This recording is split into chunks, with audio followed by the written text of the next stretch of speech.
This is an Art Net and Vernissage TV interview with Katelijne director of the Armory show in New York.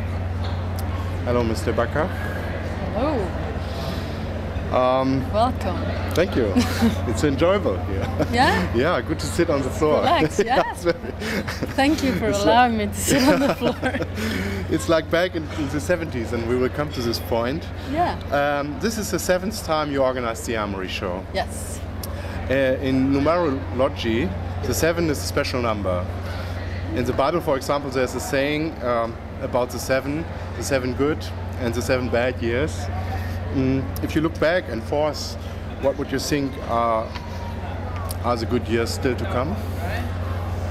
I mean, in the past 7 years, I've seen the fair just sort of grow, and in like attendance, sale figures, in sort of importance, and I think we will just continue that trend. So this old Bible saying doesn't mean anything for you? It's just an upward tendency? I think so, yes. Yeah. So maybe it was skyrock then? Well, who knows? We will see. We will knows? see. Yeah, let's just find out. Yeah. In a recent article, the New York Times regretted the absence of Colin DeLand, one of the founders of the Armory show. They said that a certain consciousness, they labeled it underground, went with him. Reading that, I immediately thought about the music business, 70s, rock stars. Yes. Where are you familiar with? Yes. Oh, you know that. Good. I know this, yes. You did your homework. I did my lesson, yeah. You worked for MTV Europe and did some quite famous shows. The alternative shows, yes. The alternative show, and they are still on? Alternative Nation is still on 120 minutes. I don't think it's still on, so, but yeah. But you're familiar, and how this market developed and concentrated during the last decades, I mean the music business. Yeah. Do you see similar trends, like the loss of underground in favor of a highly professional management for the contemporary art market? Well, first of all, I think at the end of the article in that Holland Cotter did in the New York Times, he said that Colin DeLand would approve. Yeah. So, yeah. Colin DeLand was the one who hired me. And he really wanted to, with the Gramercy, there was some kind of like bohemian style alternative, but he was the force of like making that into a more sort of professional, organized way, and that's why he hired me. So I think that's what I did, and I think that spirit is still here. So the old rock and roll spirit is still there, but in maybe a more organized way. In an organized way. So when we go back to the music business, it's a high concentration in this market. Do you see this for the art market as well? I mean, when I looked at some figures, that 50% of the gallery attending this fair have been at the Frieze or Basel or Miami, or all three of them.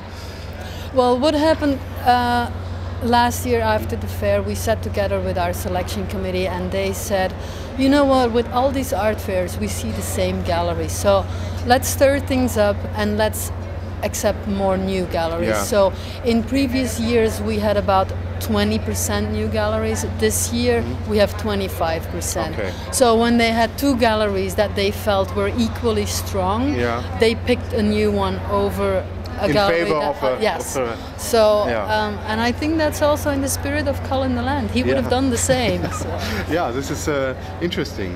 So to come back to this question, you don't think that this means a loss for the art world? I mean, concentration and management skills, and I mean, we see when we look around here, there are, I don't know how many people, thousands? Yes.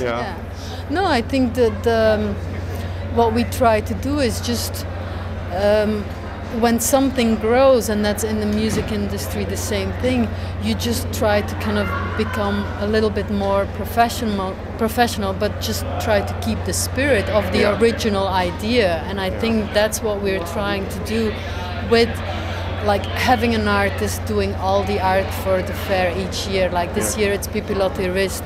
That we could just go with like a standard logo and just have a designer work on the Armory show. No, each year we reinvent our logo and we work together with the artists to do that. And that's kind of the spirit.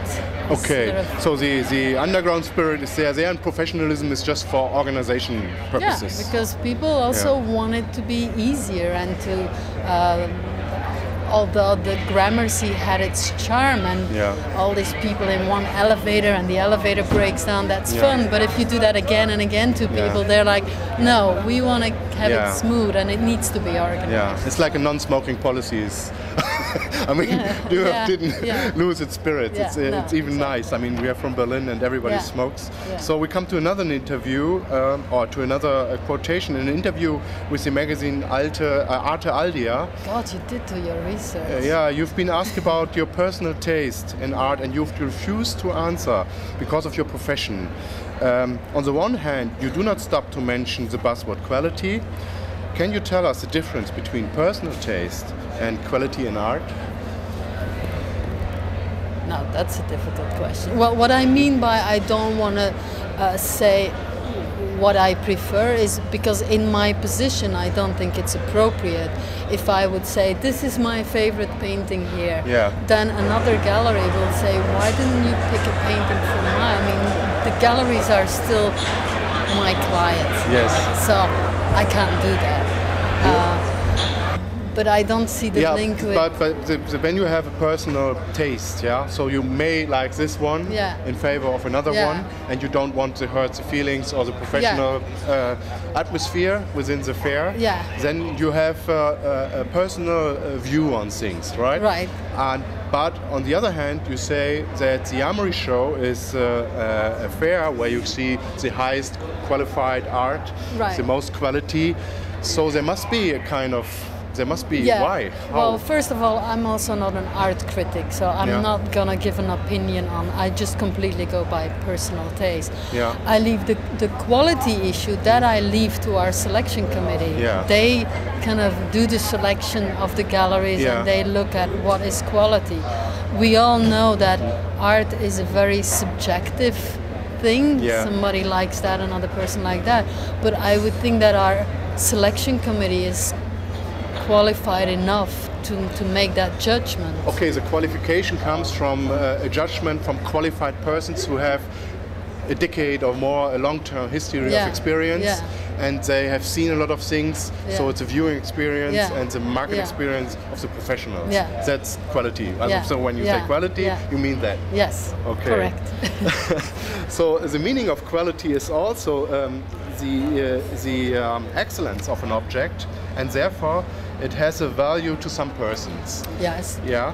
And if you, for instance, would imagine a firefighter or some other state employee who wants to spend all his savings from his lifelong work in the Armory show in favor for contemporary art, if you get to know this, would you stop him?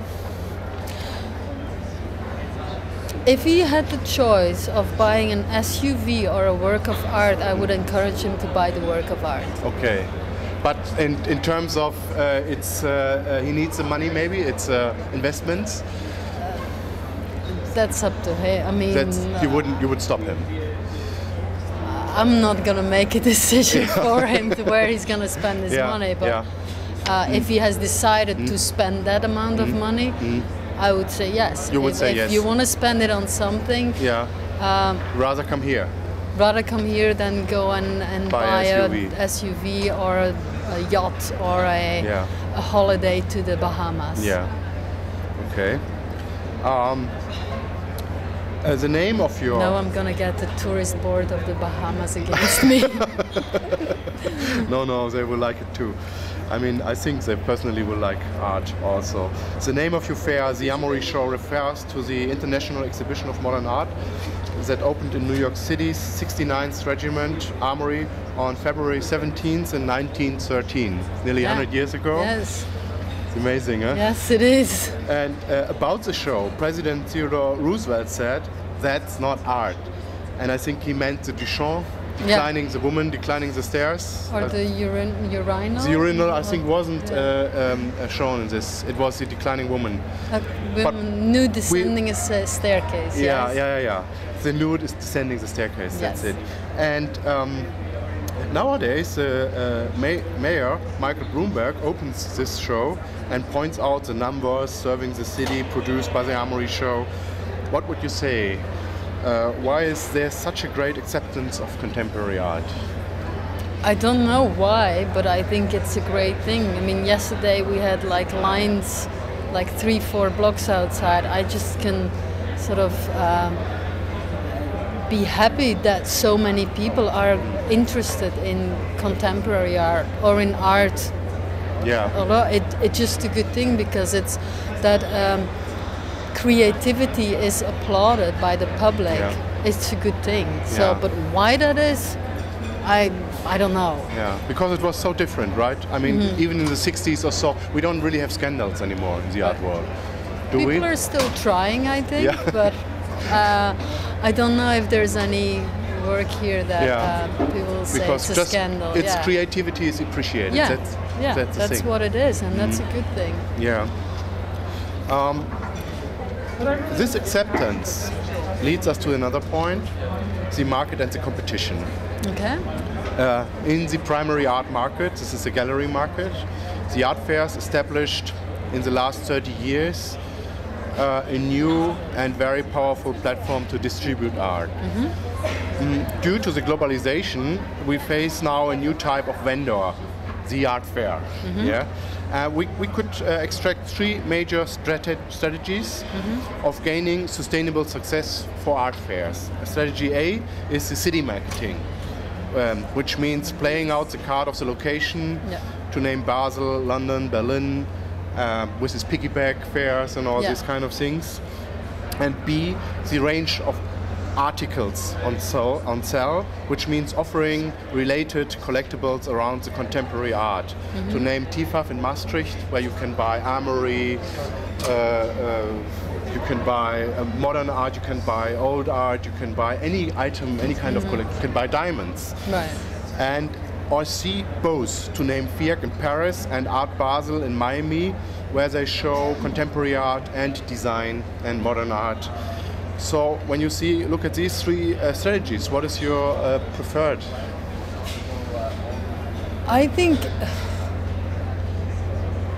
what we have is New York City, and it's kind of a combination of the 3. I think New York City, I think, is still the sort of capital of art. We have the best art institutions. We have the many collectors who live here. We have like 500 or even more galleries that here, artists that live here. And what we try to do with the fair is just to sort of bring them all together and work together with them. So when a collector decides to come to the Armory show, it's not just coming to the fair looking at the art, it's also to sort of see all the other components that make the fair what it is. So I think the city does play a big role of that, but then also the other components as well. But when I look at the other fairs, I mean, you concentrate or coordinate the opening with the RDAA art show. Yes, yeah. And all the other. I think as long as the other fairs have exist for a certain reason, that they have their own niche. Like, I love Diva because it's like digital and video art. So it's not just, oh, let's just do also fair and then accept all the galleries that were not accepted in the Armory show. That I'm like, I'm not in a big favor of that. But if you or the LA Art Fair, that's like, that's a good idea. So again, you offer something extra for people that come to town or that live here. So you and I think all in all there are 300 openings I heard here from Is it? Yeah, galleries. I'm not surprised. And we have I think 350 or 400 galleries in all the fairs. Yeah. It can compete with Miami, where we had I think around 700 galleries. So. But the thing, what we don't have to do, we don't have to bring anything to New York City. It's already here. Yeah. The galleries are here. The collectors who live here are here. So we just have to like pick up the phone, call them, and just make sure that we're in sync. That they do something during this weekend. That's all we have to do. And you have a great audience. Yeah, and we have that. So we don't have to kind of fabricate something. It's here. Yeah. And I think we only scratch the surface. I think there's even more that we can work with. Yeah. So, besides all these tough questions now, we see hundreds of people today also queuing. That's a great achievement. With your work, you catapulted the Armory show right next to the other world-famous fairs. Even by reducing the number of galleries, like, let's quote another thing, less is more, is a great motto in architecture, design, art and music. Yes. So what are your plans for 2008? Well, 2008 is going to be our 10th anniversary as the Armory show, and our 15th anniversary if you add the Gramercy with it. That's a big thing. I don't know yet what we're going to do, but it will be something special. Yeah, it will be. Okay. Can't wait. So we'll see us next year. Same time? Yes, here on the floor. Yeah. Different painting. Okay. Different painting. Katelijne de Bakker, thank you for the interview. You're welcome. Okay. Bye-bye. Bye.